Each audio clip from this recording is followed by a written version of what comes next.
মধ্যপ্রাচ্যে নিজেদের চিরশত্রু ইরানের উপর নজিরবিহীন হামলা চালিয়েছে ইসরায়েল। ইরানের প্রধান ইউরেনিয়াম সমৃদ্ধকরণ কেন্দ্র, নাতাঞ্জ দূরপাল্লার ক্ষেপণাস্ত্র কারখানা, শীর্ষ কমান্ডার ও পরমাণু বিজ্ঞানীরা হামলার লক্ষ্যবস্তু ছিল বলে দাবি করেছে ইসরায়েল।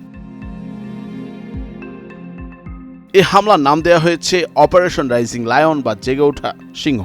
পশ্চিমাদের ভাষায় ইরানের বিতর্কিত পারমাণবিক কর্মসূচির সক্ষমতা পুরোপুরি ধ্বংস করে দেওয়ার জন্য এই হামলা চালানো হয়েছে। হামলার পাল্টা প্রতিক্রিয়া মধ্যপ্রাচ্যকে একটি পূর্ণমাত্রার যুদ্ধের দিকে ঠেলে দিতে পারে বলে আশঙ্কা করছেন বিশ্লেষকরা। এদিকে ইরানও ইসরায়েলের হামলার জবাবে ট্রু প্রমিস 3 নামে অভিযান চালু করেছে।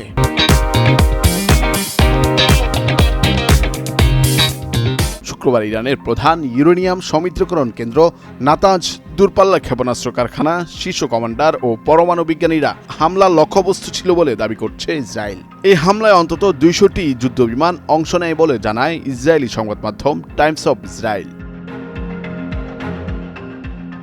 এদিন ভোররাত থেকে একের পর এক বিমান হামলায় প্রথমে ইরানের সামরিক নেতৃত্ব ও গোয়েন্দা কাঠামোতে আঘাত করে। এরপর ধারাবাহিক হামলায় ইরানের আকাশ প্রতিরক্ষা ব্যবস্থা, ক্ষেপণাস্ত্র উৎক্ষেপণ কেন্দ্র এবং শেষে দেশটির বৃহত্তম ইউরেনিয়াম সমৃদ্ধকরণ কেন্দ্র নাতাঞ্জে হামলা চালানো হয়।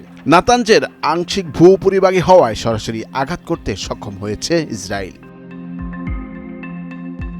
হামলায় ইরানের শীর্ষস্থানীয় সামরিক কর্মকর্তা ও পরমাণু বিজ্ঞানীদের লক্ষ্যবস্তুতে বানানো হয়। এতে দেশটির প্রধান 3 সামরিক কর্মকর্তা সহ বেশ কয়েকজন সামরিক ব্যক্তিত্ব নিহত হয়েছেন। ইরানের অভিজাত বাহিনী ইসলামিক বিপ্লবী গার্ডের প্রধান হোসেন সালামি, সশস্ত্র বাহিনীর প্রধান মেজর জেনারেল মোহাম্মদ বাগেরি, জরুরি কমান্ড ইউনিটের প্রধান জেনারেল গোলাম আলী রাশিদ ইসরায়েলের বিমান হামলায় নিহত হন। ইরানের পরমাণু জ্বালানি সংস্থার সাবেক প্রধান ফিরদৌন আব্বাসি ও তেহরানের ইসলামী আজাদ বিশ্ববিদ্যালয়ের সভাপতি মোহাম্মদ মেহেদি তেরানচি সহ হামলায় দেশটির 6 জন পরমাণু বিজ্ঞানী প্রাণ হারিয়েছেন। এ ধরনের নেতৃত্বহীনতা ইরানকে কৌশলগতভাবে দুর্বল করে তুলবে বলে আশঙ্কা করছেন বিশ্লেষকরা। হামলা বিষয়ে যুক্তরাজ্য ভিত্তিক গবেষণা সংস্থা রয়্যাল ইউনাইটেড সার্ভিসেস ইনস্টিটিউটের গবেষক বার্কো ওজলেচিক বলেন, তেহরানের গভীরে গিয়ে এমন নির্ভুল হামলা ইসরায়েলের গোয়েন্দা শক্তি ও সামরিক সক্ষমতার নিদর্শন। এটি ইরানের বিমান প্রতিরক্ষা ব্যবস্থার দুর্বলতাকে স্পষ্ট করেছে। এই হামলাটি কেবল একটি কৌশলগত ক্ষতি নয়, বরং ইরানের জন্য এক ভীষণ অপমান। ইরানের প্রধান সমৃদ্ধকরণ কেন্দ্র নাতাঞ্জে কংক্রিট ও পাথরের সুরক্ষায় মাটির 8 মিটার গভীরে অবস্থিত। হামলার পর সেখান থেকে ধোঁয়ার কুণ্ডলী উঠে এলেও ভিতরের প্রকৃত অবস্থা নির্ণয় করতে পারেনি আন্তর্জাতিক পরমাণু শক্তি সংস্থা। তবে ইসরায়েলের দাবি, তারা সেই ভূগর্ভস্থ স্থাপনায় গুরুতর ক্ষতি করেছে।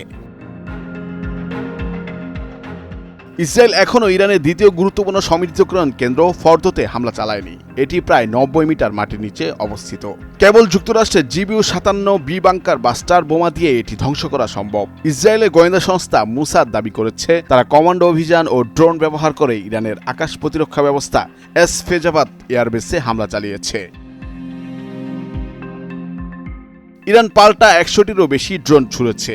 ড্রোনগুলো অত্যন্ত ধীরগতির। সবগুলো ড্রোনই মাঝপথে গুড়িয়ে দেওয়া হয়েছে। ইসরায়েল ও ইরানের মধ্যবর্তী প্রায় 700 মাইল অতিক্রম করতে 7 ঘন্টা পর্যন্ত সময় লাগে ড্রোনগুলোর। তাই ইসরায়েলে উল্লেখযোগ্য ক্ষয়ক্ষতি ঘটাতে হলে আরও বড় পরিসরে ড্রোন হামলা চালানো প্রয়োজন। এই মুহূর্তে ইসরায়েলের আকাশ নিয়ন্ত্রণে একচাটিয়া আধিপত্য দেখা যাচ্ছে। ইরানের হাতে এখনও প্রায় 3000 উচ্চ গতিসম্পন্ন দূরপাল্লার ক্ষেপণাস্ত্র রয়েছে। তবে কেরমান সহ অঞ্চলে অবস্থিত ক্ষেপণাস্ত্র ঘাঁটিগুলোর উপর হামলা হওয়ায় এসব অস্ত্রের কার্যক্ষমতা আছে কিনা তা এখনও স্পষ্ট নয়। বিশ্লেষকরা আশঙ্কা করছেন, বিকল্প প্রতিশোধমূলক পদক্ষেপ হিসেবে ইরান সাইবার হামলা কিংবা ভিন্ন কোনো হামলার পথ বেছে নিতে পারে।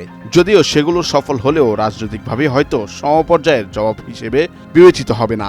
তবে যুক্তরাষ্ট্রের লক্ষ্যবস্তুতে হামলা চালানো তেহরানের জন্য অত্যন্ত ঝুঁকিপূর্ণ হবে, কারণ এতে যুক্তরাষ্ট্র সরাসরি যুদ্ধে জড়িয়ে পড়ার শঙ্কা তৈরি হতে পারে। নুরুল আফসার, নয়া দিগন্ত।